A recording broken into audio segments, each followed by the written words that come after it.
going to move on to theme 4 of our conference here, and this is about older adults with people with intellectual disability. So do I have Geraldine O'Callaghan? Oh, Geraldine, there you are. How are you? Geraldine is a AMP candidate in Care of the Elderly Eco Foundation. So you're very welcome, Geraldine. Thank you. So, okay. Do you want to thanks very much. Yep. And I'd just like to thank the INMO the ID section for asking me to present today. So I work in Co-Foundation, which provides supports to over 2,800 people with an ID or autism. And I suppose my qualifications, I'm an RNID, I am a registered nurse prescriber as well. I hold a master's in palliative care, and I also hold a master's in advanced care planning with dementia as well. And I have a number of CPD modules, too many to mention as well, which all hopefully will work towards my candidate AMP role. I suppose I'll just talk a little bit just about the candidate AMP role. I suppose for me so far it's one of enhanced learning, teaching, supervision, research, and I suppose the advanced practitioner role. There's 2 pathways to registration, and a lot of the information in relation to it you can find on the NMB website. I suppose I have gone through pathway 2, and that's because I suppose I had done a lot of the module components prior to the structured university course, which is in the advanced practice nursing. So obviously if you complete that through university, you can go ahead and apply through pathway 1. My own pathway will be pathway 2, which is a number of components that you have to apply for that, and then you do a self-assessment questionnaire, and you can continue through that then to gain registration. So I suppose yeah, I can talk about the role as I go on, and one of the roles of my roles is in advanced care planning and practice, and that's the presentation I am going to cover today as well. I just wanted to start by acknowledging the ongoing work completed here in Co-Foundation during the pandemic by all my nursing colleagues, which was led by our Director of Nursing, Anna Broderick. And I feel that our role has never really been so needed and so relevant in relation to the whole pandemic as well. So throughout the pandemic, I suppose various webinars and HSC attention was on advanced care planning in practice, or for older adults particularly. So today I'm just going to look at one aspect of my role as candidate AMP. So the overview of the presentation, we're going to look at an introduction to advanced care planning, the challenges and the positives of completing it, look at 2 case studies, and look at some research that we're doing here in relation to advanced care planning as well. So I suppose there are many and various definitions of advanced care planning that are around, and I suppose it's really allowing the individual the opportunity to explore what the future might hold and state their wishes in relation to what they may or may not want to do in their life. And I think it addresses individuals' concerns across the physical, psychological, social and spiritual domains of everybody's life. And it encourages individuals to identify maybe a personal representative or a team of people around them that they feel safe to record and review their care preferences or their life preferences throughout their life journey. That's really what advanced care planning is all about, and it's also about offering the person opportunities to enhance choice and control in their lives, and to voice their wishes in relation to what they may or may not want to do with their life. And it enables a record of the individual wishes and preferences of the person, and it provides a basis for delivering really person-centered end-of-life care in line with the wishes and preferences of the individual. And it also ensures that the individual and their family and the paid professionals can plan for the person's future as well. And it informs service providers as well, because it identifies the wishes of the person, particularly if they're becoming capable of voicing their own wishes. So advanced care planning really, this is what the structure I use when I complete advanced care planning with people. I go through these steps, and you can't jump from one to the very last one. You have to really go through each step of the process. So it's really about introducing advanced care planning to the person, and I think we as nurses working with people with intellectual disabilities and their families, we're in a really important position to do that, and we have an important role to play in supporting people to consider advanced care planning. I do think there's an element of training involved with it as well, to allow people and nurses to do this. It's a sensitive subject. Some people might not want to talk about it or have an advanced care plan completed, and that has to be respected as well. And we should always check whether the person already maybe has some form of an advanced care plan in place, or remember that everybody is different and their wish for knowledge and autonomy and control may vary over the different aspects of an advanced care plan.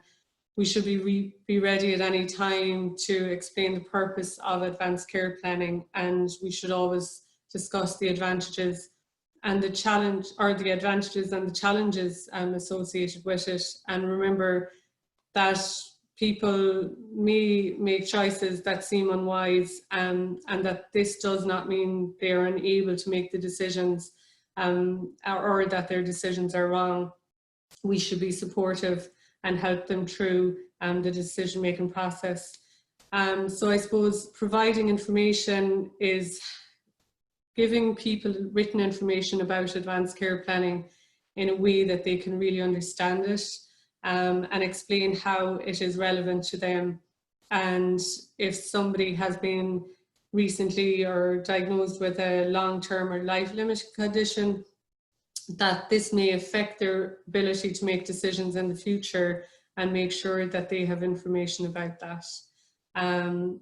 It's really to support them to ask healthcare staff for more information if they need it, or the process of advanced care planning and how they can change the decisions they have made while they have capacity to do so, and how decisions will be made for them or about them or in a supportive way with them if they start to lose capacity around various things, and services that can help with advanced care planning and who can help them with this process. So I suppose helping people decide is to help them make an informed choice about whether to make an advanced care plan. It should be entirely their decision.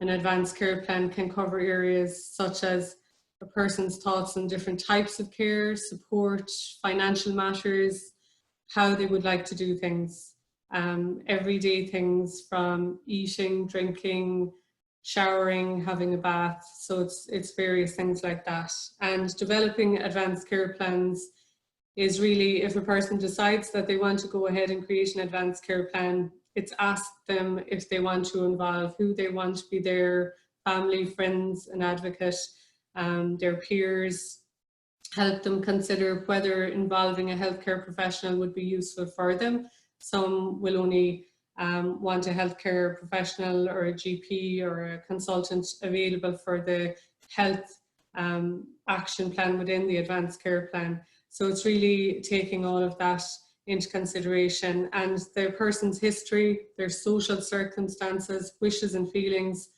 their beliefs, including their religious, cultural beliefs, their aspirations is a really, really big part of it, and any other factors that they feel are important to the advanced care plan, and help them to think about how their needs might change in the future, and how they would like to be supported with those changing needs. And I suppose communication support, it's all about, in some ways, really good communication aids like advocacy, interpreters, specialist speech and language, easy read documentation, therapy support, various levels of communication aids. And then I suppose it's about recording and sharing the advanced care plan, and during the conversation, record the discussion and any discussions made, check that the person agrees with everything that you're doing. You can write it, you can record it, you can voice record it. There's various ways that you can capture an advanced care plan, and then review the advanced care plan whenever the treatment or support is being reviewed. While the person has capacity, consider would it be helpful to involve a healthcare professional. And again, if a person has maybe complex medical needs and the person maybe is near end of life, it would be a good idea to review the advanced care plan as well. So I just put in a few challenges for advanced care planning. Some healthcare professionals may not want to take on the responsibility of starting something like this, and there's often no agreement on who is to lead the advanced care planning process. Planning and thinking about future decisions is often considered morbid by some, and family and friends often don't want to bring up this.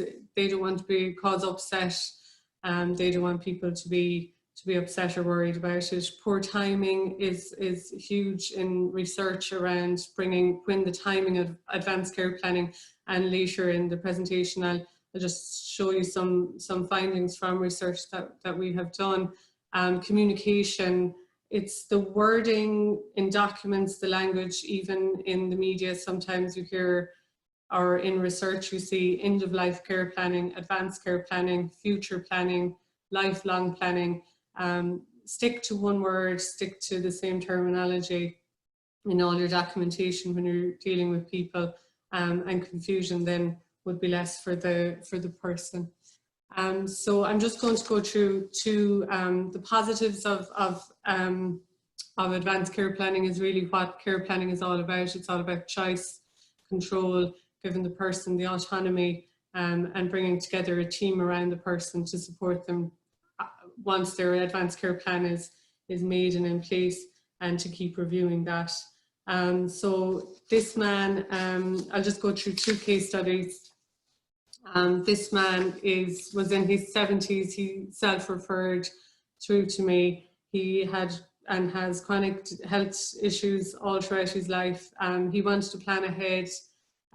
He doesn't really have any living family, and emphasis on his health, funeral arrangements and finance.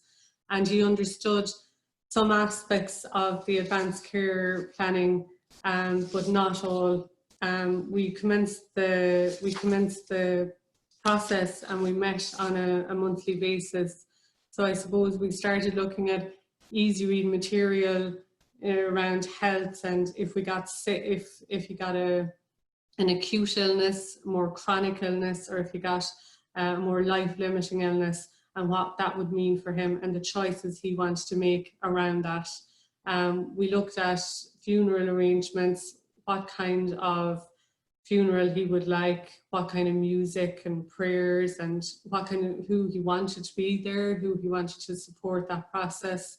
And we also looked at quite a detailed financial plan of where he wanted to leave his money, who he wanted that money to go to, and various things like that. So the outcome was that his advanced care plan is very much a live document. It belongs to him. There's a detailed plan in place if he developed a chronic illness, and what healthcare he would like access to around that. If he had an acute illness that was very treatable, or if he had a life-limiting illness. So there's plans in place for all of that. And there's also a plan in place in relation to his finances when he dies. And the person has also made a detailed plan for his funeral. He's quite a religious man, and he had certain views on the prayers, the music, and the preferences for the people to take part and the areas where he would like to be buried. So the second case study is a lady with advancing dementia, and she's in her late 40s. She lived at home. Her parents, unfortunately, were no longer able to care for her. The lady herself had lost capacity, and her family, her parents, her siblings, her cousins, and the staff who care for her, what we did was we looked at her previous wills and preferences around everything in her life, from the food she liked, the drinks she liked, where she liked to go, activities she liked. So it was all around her life experiences, how she lived her life before she got dementia, and what her preferences were.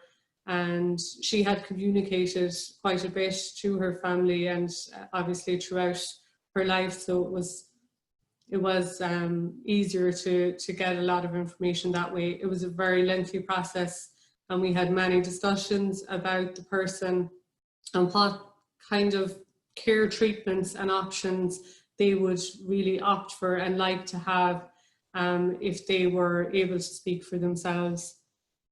So we developed an advanced care plan, and we also made a really detailed life story about the person with her family, and we documented the overall consensus of what the person would want based on the knowledge and opinions of the people that knew her best. And we documented a detailed plan on her healthcare, end-of-life care, and the wishes that her family felt that she would like, with the GP involvement. And we looked at admission to hospital versus comfort care for this lady. Again, we looked at funeral arrangements, which was very important to her, was music, and we had developed that as well. So we have been doing advanced care planning for many years, and we probably haven't been documenting it as well as we do now. And we have been looking at about 12 families over 3 years. What we've done is we had interviewed the families and sent them a questionnaire a number of months after their loved one had died, to discuss how the advanced care planning process had been for them as a family, and if they had any views on it. And I've just put up a selection of kind of what we've learned from the research that we're doing at the minute. So I suppose the main thing is that participants felt the overall process that their loved ones always had a voice, even when they couldn't speak themselves, and that they were very valued. Participants felt less stressed by if the person was end of life care, because the plan was in place, it was documented, we had met a number of times. Having a plan helped throughout the process with difficult decisions. So if it was maybe a choice of sending somebody to acute care or having comfort care measures, we might have reviewed the plan, looked at the decisions that were made, and maybe stuck with the decision that was in the advanced care plan. Having a key person to discuss issues with was helpful. So having a key person lead it, ensure that it was reviewed, and continue the discussions and the actions from each meeting was really helpful. Most of our participants felt that the advanced care planning was completed, and that's in line with research as well. Research would say that we should be starting these conversations a lot earlier on and in a person's life. So it should be really started when somebody is in maybe their teens, 20s, 30s, and throughout that, until a person is maybe comfortable with having discussions about various aspects of advanced care planning. Having the right people at the right meetings was key to the overall success. So there is no point having a GP present or a consultant present at a financial maybe aspect of an advanced care plan. So it's having the right people there and knowing what people should be invited at that time is key to it. Participants stated that it ensured staff felt safe with decisions and took stress and pressure with dealing with the more fragile situations as well. So it was just about vulnerable situations for staff, or if staff felt that they were in a difficult position. I suppose the participants themselves could see that staff felt safer knowing that the advanced care plan was there, that it was almost, they could follow that. So the final point I just want to mention is advanced care planning ensures person-centered approaches. The person's voice is heard. Advanced care planning supports appropriate pathways of care, and that's what's really important. Advanced care planning is not straightforward, but it is hugely beneficial. And I suppose advanced care planning can make the difference between a future where the person can make their own decisions and a future where others do. So thanks for listening. And I suppose if anybody has any questions on the care pathway, the candidate A&P role or anything, I would leave my email and my number with the INMO if anybody wanted to message me or anything to discuss my own pathway through it, if anybody was interested in taking that role. So thanks very much.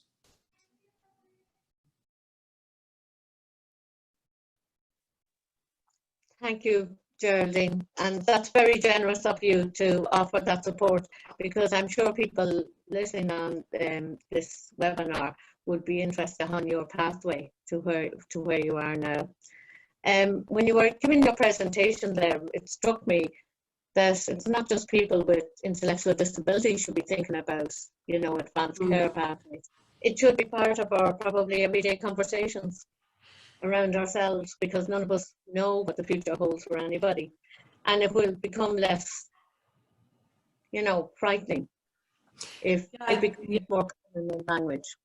Yeah, I think it just needs to become more part of society and culture of how we do things. And I do think with the assisted decision making, the Capacity Act, I do think that more and more people will start to do it in the general population. And I know it's more emphasis on nursing homes, older adults. I do think it does need to begin a little bit earlier for people sometimes with intellectual disability, because of their complexity of their health needs and their families. From what my knowledge and what I've come across over the years is that sometimes they can almost be in shock when somebody becomes more end of life care, and they might not have considered it earlier in a person's life. So I do think having those, they are difficult discussions sometimes, they're hard to start, but I think, like you said, general population needs to be as proactive as we do. Yeah, absolutely. Indeed. Thank you very much, Thanks Geraldine. very much. Thank you. No, it was very insightful. Now we're going to move on to Niamh Walsh. Are you there, Niamh?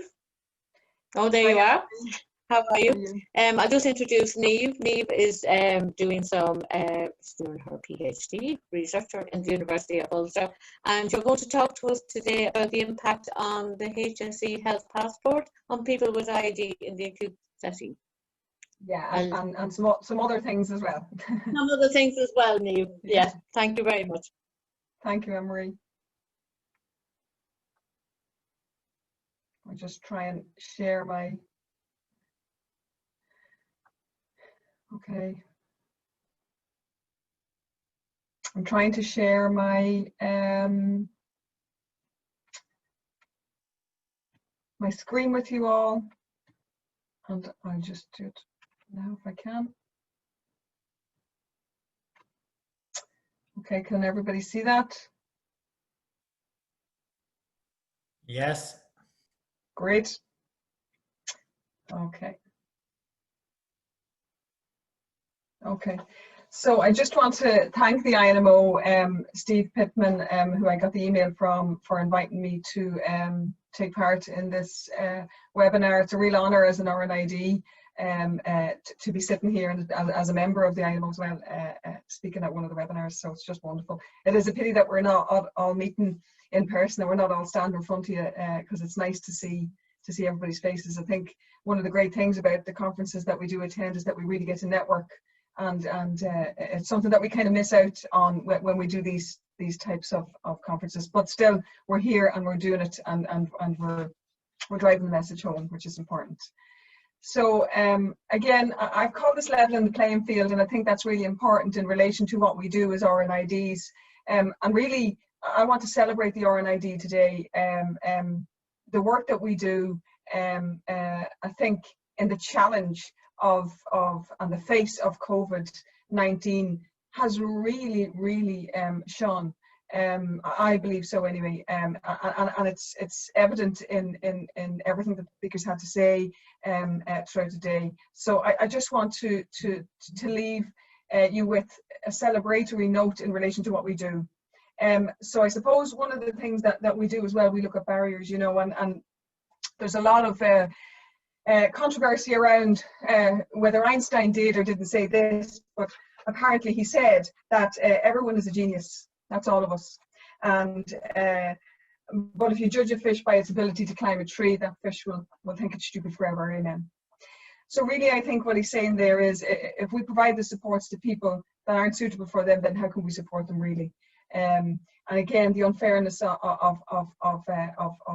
I suppose sharing the same for everyone. It's just not the case, and we know that none too well, other than in our own discipline of supporting people with intellectual disabilities.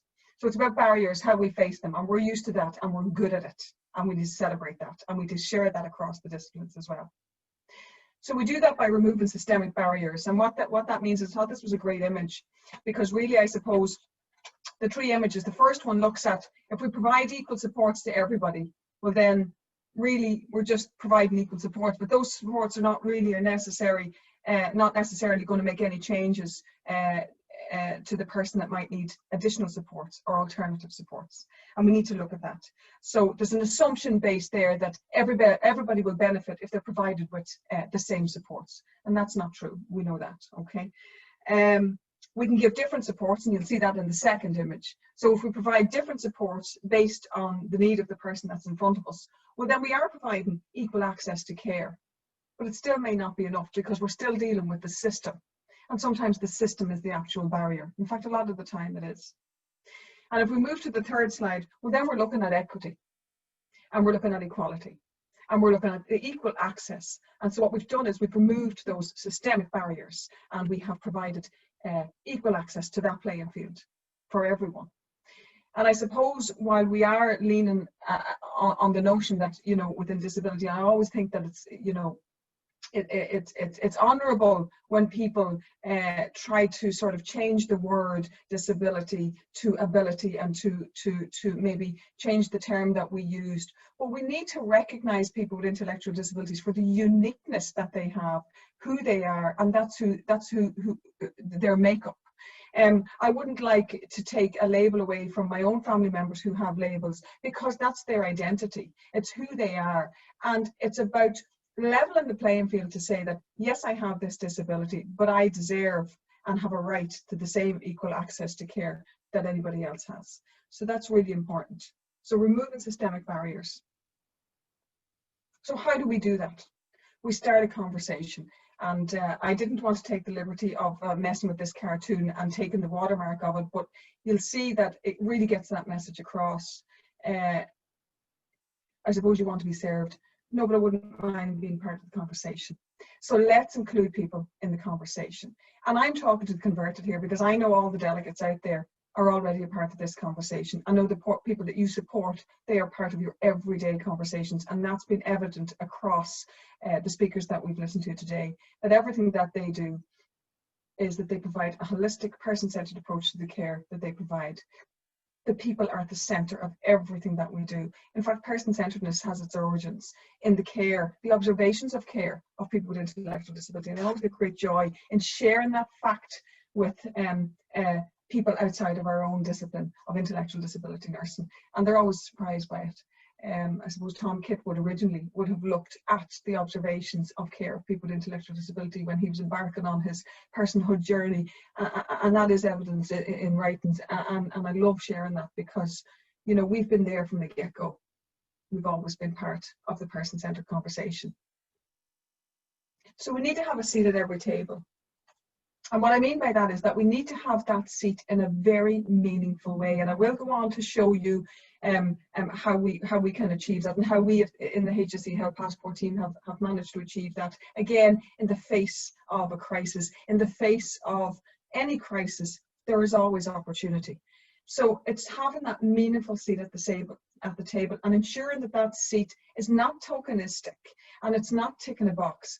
Have we got, you know, the service user sitting at the table? Is that service user making a valuable contribution at that table? And that's what we need to ensure. So have a seat at your table and take those opportunities, because they will come your way. Every opportunity that came my way as an RNID, I just went, yeah. And I was afraid of it and I was scared of it, but I just thought, let's do this, let's sit at that table. I don't know what I have to say here, but I'm going to join the conversation and I'm going to speak up and I'm going to advocate for the people that I work with and for every day.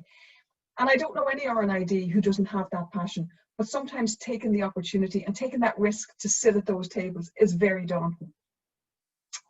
Okay. So just to give you an example of one of the tables that we have a very firm seat at, and the impact that the RNID has had on other disciplines across the country, is the National Frailty Education Programme. So the National Frailty Education Programme actually started, its early days started in 2016, and eventually by 2017 there was a programme up and running. I sit on the development team of that programme, and I was the only RNID on that team. Thankfully, since there are numerous facilitators across the country, RNIDs, which is wonderful, facilitating national frailty education across the country, and it's been a really successful programme. In fact, we won an award early last year. And as you know, the lead for the programme is Deirdre Lang, and I had a conversation with Deirdre recently, and I said, you know, we're just talking about the impact of the RNID, and she came out with something very, very profound, which I really want to share with you.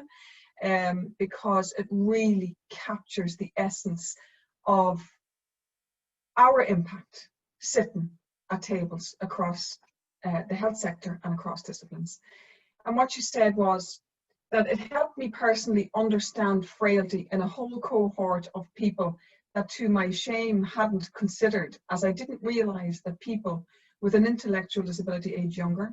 It made me delve deeper and to realise the biomedical model needs to be turned on its head if we are truly to provide person-centred care. I wouldn't consider a team complete for any nurse education development without an RNID now. And that is a wonderful sentiment, but it's not only a sentiment. I think it's a wonderful display of the impact that the RNID has on every programme that's been developed across the health sector. We have a seat at every table to represent the people that we care for. So opportunity is everywhere, and it's everywhere for the RNID, and it's everywhere for the RNID to improve health outcomes of people with intellectual disabilities. And based on being part of that National Frailty Education Programme, we were able to progress the development of a peripheral bone density measurement pilot scheme in the Northwest. And what we did was we looked at bone health, and we decided that it would be an idea to assess the bone health of people with intellectual disability, should they wish to do so, particularly those who don't necessarily get referrals for DEXA, who may not be able to, and I hate the word, comply with a DEXA scan, which is the gold standard and the diagnostic standard. So it was a screening of bone health of people with intellectual disability. The pilot was a huge success. We subsequently went on to write a paper which is just being published, and we're very proud of that. But the team of people who published that paper are a mix of nurses across disciplines, which is wonderful to be able to collaborate with other healthcare professionals and come together and promote and ensure improved health outcomes for people with intellectual disabilities. So it's just a display of what we can achieve as RNIDs and what we're doing out there and what we will continue to do.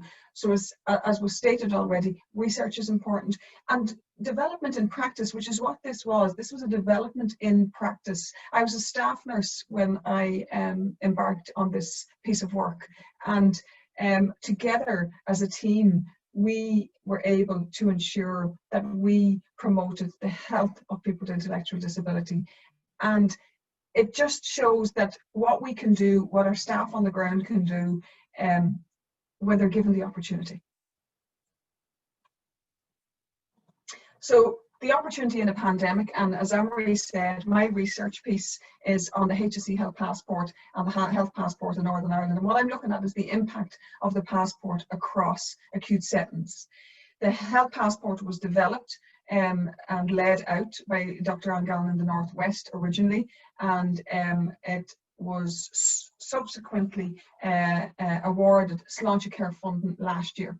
It is the only intellectual disability project that has been awarded funding, so that's a real feather in our cap as RNIDs and as an RNID-led initiative, which is just wonderful.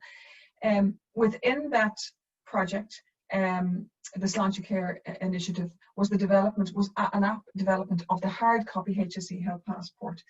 And I don't need to talk to you about passports because I'm talking to the converted. We know what passports are. We've been using passports for years. For those who don't know, it's a communication tool to support people to communicate their uniqueness and their needs when they're in conversation with a healthcare professional outside of the acute setting or primary care or any healthcare interaction.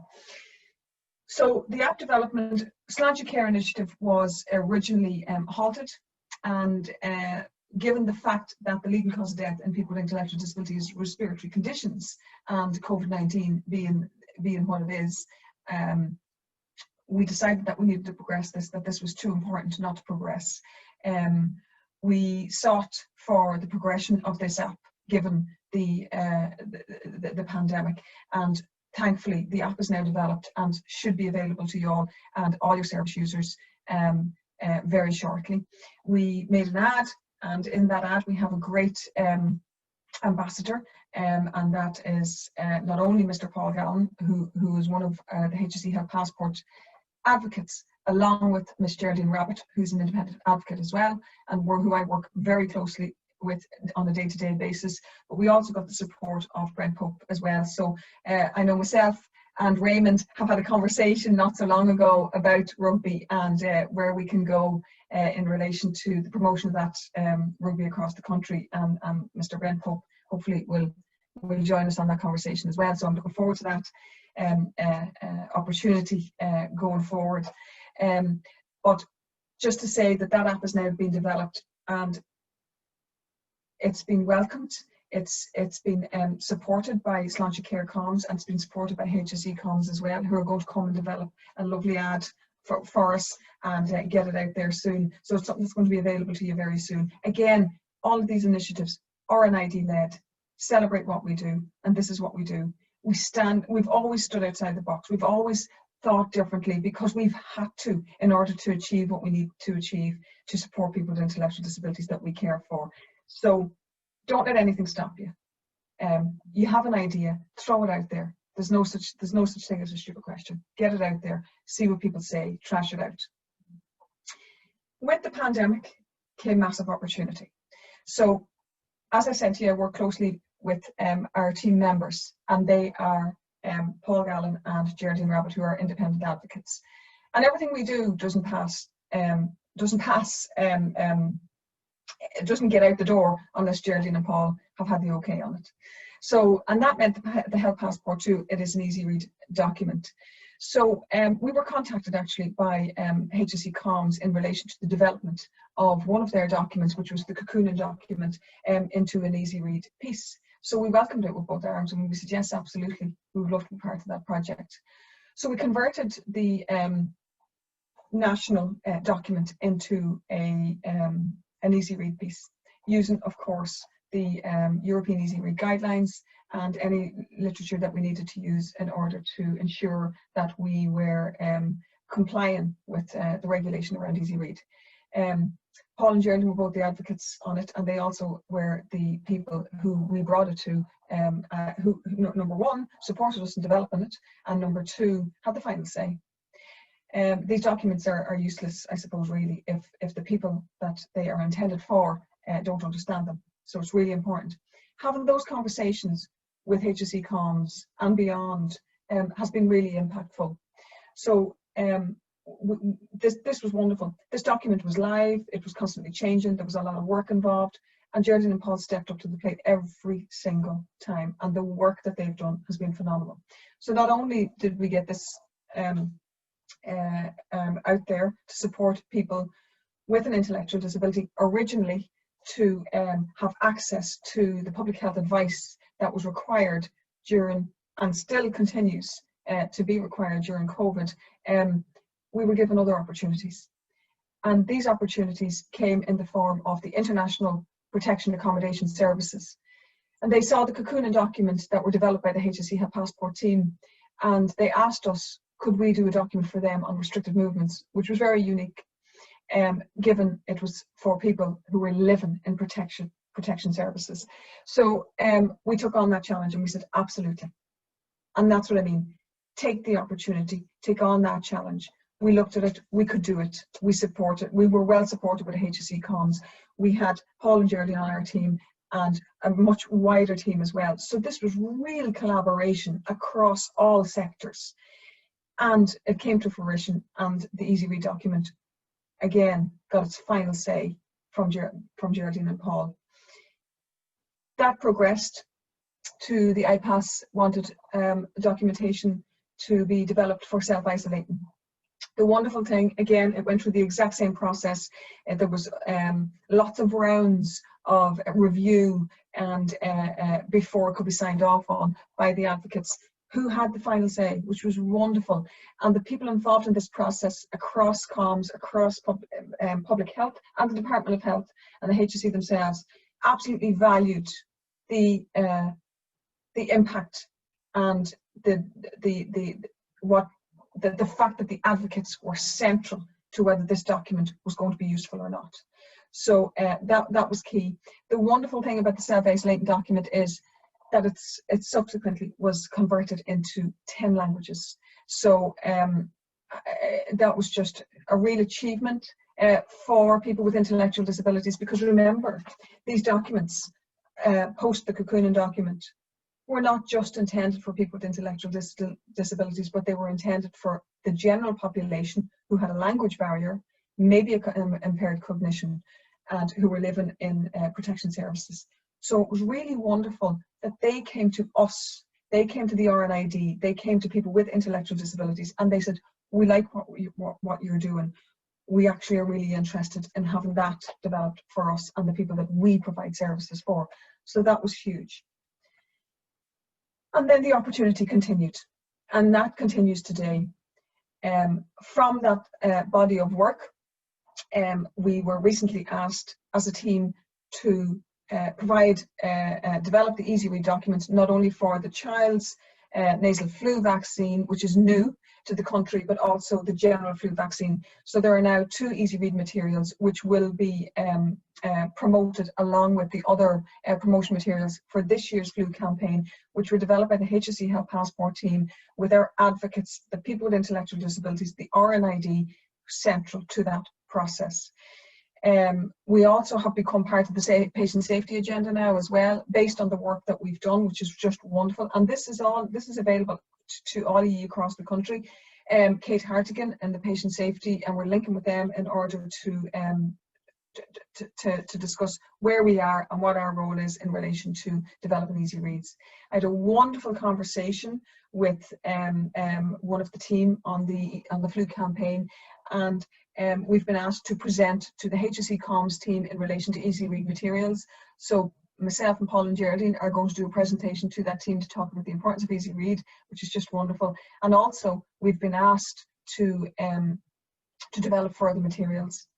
That is just a touch on some of the materials that we've developed during COVID-19. We've developed travel documents as well for the general population, Easy Read documents, and we've also been part of the SCOPI study. The SCOPI study, which was led by UCD, the HSE and NEFIT, looked at antibodies in the population, and that information was going to the WHO to feed into the body of work internationally in relation to antibody testing and beyond. We developed the Easy Read participation information sheet, and we got wonderful feedback from those to tell us that had it not been for the Easy Read material, they wouldn't have had 5 participants. So 5 people took part in that study because they were able to avail of Easy Read material. And that was quite invasive in that the participants had to have blood tests, regular blood tests, and will continue to have blood tests going forward. So while there is some results published at the moment, there will be further results, and those participants are still part of that programme. So, as I said, you had a lovely conversation with Ruth, who is part of the HSE comms team, and she's leading out on this flu vaccination programme.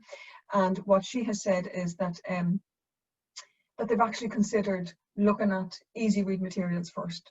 So plain English is one way, but Easy Read has really captures what it is that we need to get right. If the health literature that is being supplied to the general population isn't accessible, well then it's even to the general population, well then the work is really in vain. And one of the things that I always say is that when we get it right for people with intellectual disabilities, and when they're sitting firmly at that table, and when we're sharing what we do across disciplines, we get it right for everyone. We absolutely nail it for everyone. People with language barriers, people with acquired brain injury, people with dementia, vulnerable populations who are just availing of services, because 9 times out of 10, when you're a patient, you're in a vulnerable state, and the bombardment of materials can be really challenging. So it was wonderful to have all of these opportunities in these very challenging times. It's wonderful to be able to sit at the various tables that we are sitting at. And in order for us to promote what we do as RNIDs, we need to ensure that we keep pushing those boundaries and pushing those barriers and getting our seats at that table, and getting seats for our advocates at those tables who will really determine what it is that people with intellectual disability need. So thank you very much for taking the time to attend today and listen to my presentation.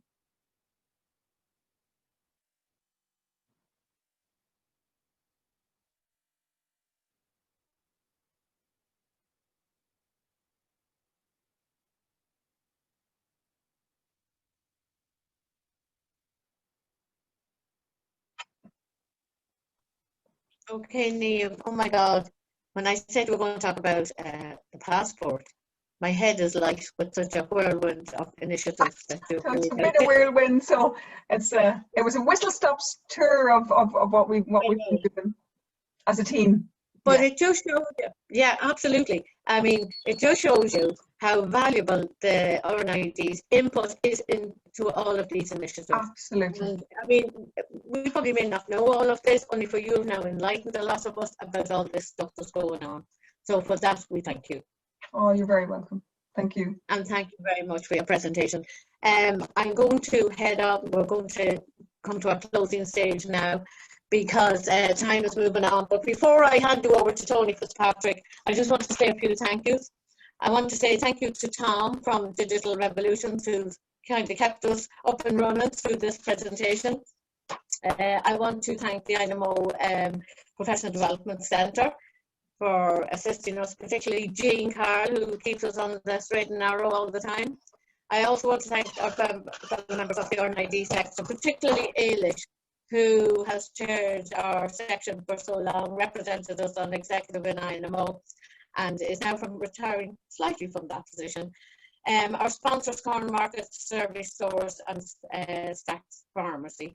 And of course, all our speakers who have enlightened us and, you know, roused us up to go forward again. And most of all, I want to thank all of the people who took time out today to listen to this webinar. And we can only now but look forward. So that's me saying goodbye, and I will now hand you over to our Director of Industrial Relations, who's standing in for Phil, the lovely Tony Fitzpatrick, who will close the session. Thanks very much, Anne-Marie. And just, I'll be very brief because I'm conscious that you've had a very long morning and early afternoon. As Anne-Marie outlined, I'm Tony Fitzpatrick. I'm the Director of IR with the Irish Nurses and Midwives organisation. I think, Anne-Marie, you've summarised it there with regards to the breadth of information that has been shared today. It's been extremely beneficial. It's important to thank all of the people that contributed. Across the field, between Rugby, Passport, Jonathan Drennan and his information, and all the others. It's vitally important that information is shared, and I'm sure everybody picked up a number of nuggets today that they're able to bring back to their workplace and discuss further and network further within the RNI or within the RNID section. I do wish to thank Ailish Brennan. I think it's important that I recognise the work that Ailish has done over the last number of years on the INMO Executive Council. She's been an extremely strong voice for the RNID on the Executive Council. She's never behind the door with regards to making her view known and advocating very strongly for her clients, for the services, but also for the RNID. And I think she's made a significant contribution in the last number of years in that regard. And I'm sure she'll continue to do so within the section and within her role. There's a number of important things going on for the RNID, and I'm going to keep this extremely brief. The implementation of the settlement from the strike has been greatly delayed, and indeed circulars have only issued in August to deal with a number of elements for it. It is important to state, though, that there is a pay rise available to all staff, to all RNID as it presently stands, and it's important that people apply for the enhanced salary scale and ensure they're placed on it. That requires them to fill up an application form, but it's vitally important that they do that because there's a pay rise immediately available for them. And it's important to note that they will be paid retrospective to their increment date after the 1st of March 2019. So if you had an increment date of the 1st of September 2019, there are significant monies that are owed to you, and it's important that people apply for them, pursue them with their directors, pursue them with HR departments to ensure that they're on the enhanced scale, assimilated onto the enhanced scale as quickly as possible. Also in the ID sector, there's the upgrade to the CNM1, and this is vitally important as well to deal with a really old pay anomaly back to the early noughties. So there are terms for the immediate upgrading that apply. There is still a dispute between the INMO and the employer with regards to the breadth of application of that upgrade, and that's been dealt with in an independently chaired process been chaired by Sean McHugh, and I met with Sean McHugh last week with regards to those issues. So we continue to pursue, as was set out in the benchmarking report in 2007, that all the staff that work alongside our supervised social care workers should be upgraded to CNM1 and CNM1. And again, there's significant monies available to staff via that process. So it's not concluded, it is available now. People should apply for it and pursue that. And there are issues of dispute that still exist that we're pursuing with the HSE via the independently chaired process. I think it's important to acknowledge the contribution our members have made in pursuing so many issues. And it is really a pulling and dragging exercise to get progress. But without pressure, there's no progress. And it's vitally important that we work as a unit within the INMO, within the RNID section, and nurses more broadly and midwives more broadly, to pull and drag and continue to pull and drag to make advancements for nursing and midwifery.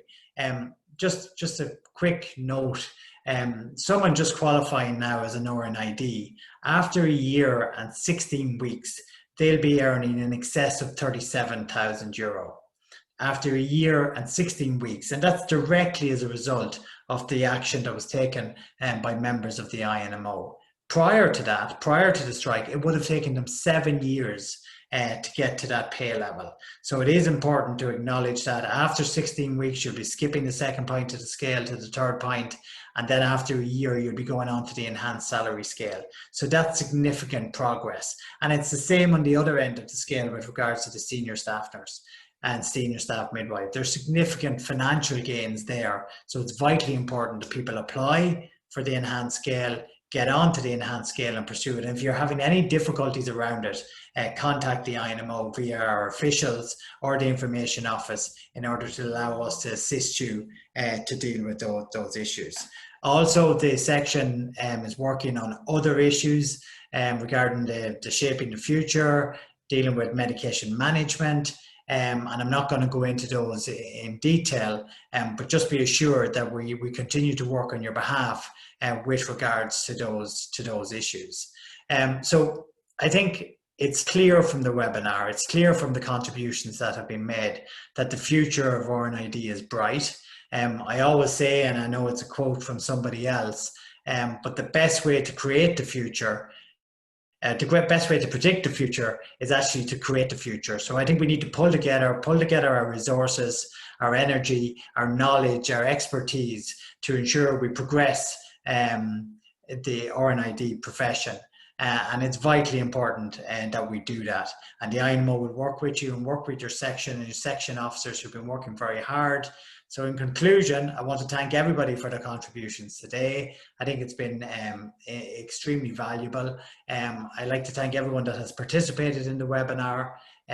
There's much work left to be done, but if we all work together, we'll continue to progress the RNID. And the final point is on the expert group dealing with managerial pay, that has started its work as well, and we are working extremely hard to get that data out in order to inform the pay talks that will be commencing shortly with regards to the next pay agreement, which comes after the 31st of December this year. The government already are out there conditioning people that there's going to be a pay freeze in 2021, but we've clearly outlined to them and advocated that there's unfinished business from the strike settlement that needs to be implemented. So my final words is it's important that people seize what's available to them now, apply for what's available to them now, and secure that. And we'll continue to work with all of you to progress the professions and ensure that you get what's due to you, which is appropriate terms and conditions to match what you've done. It's been incredible, your response to COVID-19.